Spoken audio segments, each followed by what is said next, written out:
Morning students. आज हम कक्षा 10वीं की स्पर्श बुक का पाठ बड़े भाई साहब पढ़ने जा रहे हैं। ये पाठ हम पहले भी पढ़ चुके हैं। आज हम इसकी रिवीजन करेंगे। बड़े भाई साहब प्रेमचंद जी द्वारा लिखा गया है। इसके प्रश्नों की रिवीजन हम करेंगे। फर्स्ट है, कथा नायक की रुचि किन किन कार्यों में की थी। कथा नायक यानी कि जो लेखक है, इस कथा का जो नायक है उसकी रुचि किन कार्यों में थी। वो हमेशा खेलना कूदना पसंद करते थे, मौज मस्ती करना पसंद करते थे। पतंग उड़ाने का उन्हें बहुत शौक था। बड़े भाई साहब छोटे भाई से हर समय पहला सवाल क्या पूछते थे। जब भी छोटा भाई खेल कूद के बाद घर वापस आता तो वो ये पूछते कि तुम कहाँ थे, और उसके बाद एक लंबा चौड़ा भाषण देते। दूसरी बार पास होने पर छोटे भाई के व्यवहार में क्या परिवर्तन आया। जब दूसरी बार छोटा भाई पास हो गया तो उसने बड़े भाई की सहनशीलता का अनुचित लाभ उठाना शुरू कर दिया।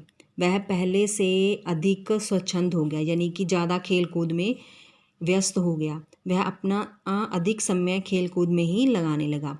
बड़े भाई साहब छोटे भाई से उम्र में कितने बड़े थे और वे कौन सी कक्षा में पढ़ते थे। बड़े भाई साहब लेखक से 5 साल बड़े थे और वो 9वीं कक्षा में पढ़ते थे। बड़े भाई साहब दिमाग को आराम देने के लिए क्या करते थे। जब वे पढ़ने बैठते, किताबें कापियाँ खोल लेते और उन पर क्या है हाशियाँ यानी कि लाइनें लगाने लगते। कभी चिड़ियों की, कभी कुत्तों की, बिल्लियों की तस्वीरें बनाने लगते, या फिर एक ही शब्द या एक ही नाम को वो बार बार लिखते रहते। छोटे भाई ने अपनी पढ़ाई का टाइम टेबल बनाते समय क्या क्या सोचा और फिर उसका पालन क्यों नहीं किया।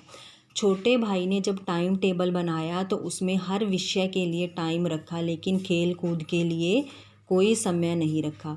लेकिन जब वो टाइम टेबल को देखता तो उसको अपने खेल के मैदान की याद आने लगती और वो उसकी हरियाली की ओर आकर्षित हो जाता और वहाँ खेलने के लिए चला जाता।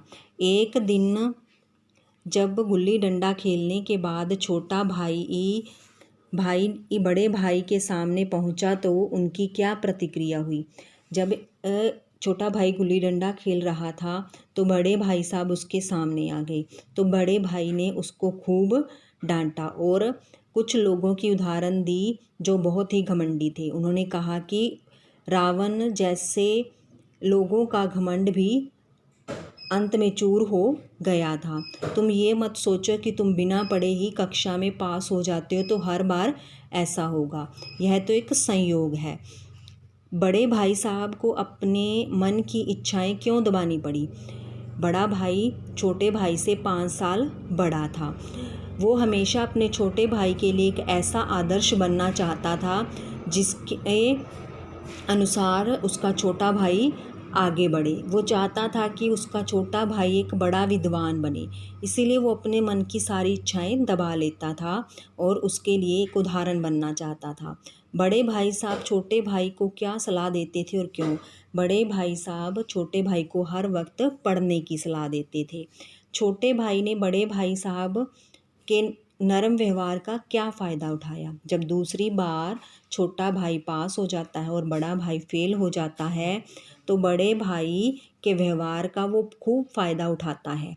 लेखक को कम डांटते थे। उसका जो बड़ा भाई था वो उसको कम डांटता था, उसका व्यवहार नरम हो गया था, जिस कारण से छोटा भाई और स्वतंत्र हो गया था। वो स्वच्छंद व्यवहार करने लगा था। उसका जो मन था अब पढ़ने लिखने में बिल्कुल नहीं लगता था। मौज मस्ती उसने शुरू कर दी थी। पतंगबाजी और खेलों में उसका खूब मन लगने लगा था। ये कुछ क्वेश्चन और दिए गए हैं जिन्हें आपने पढ़ना है। इन सब क्वेश्चंस को आपने पढ़ना है और रिवीजन करनी है। रिवीजन टेस्ट में इस चैप्टर में से क्वेश्चंस आएंगे। आशा है कि आप इसे अच्छी तरह से पढ़ेंगे। धन्यवाद।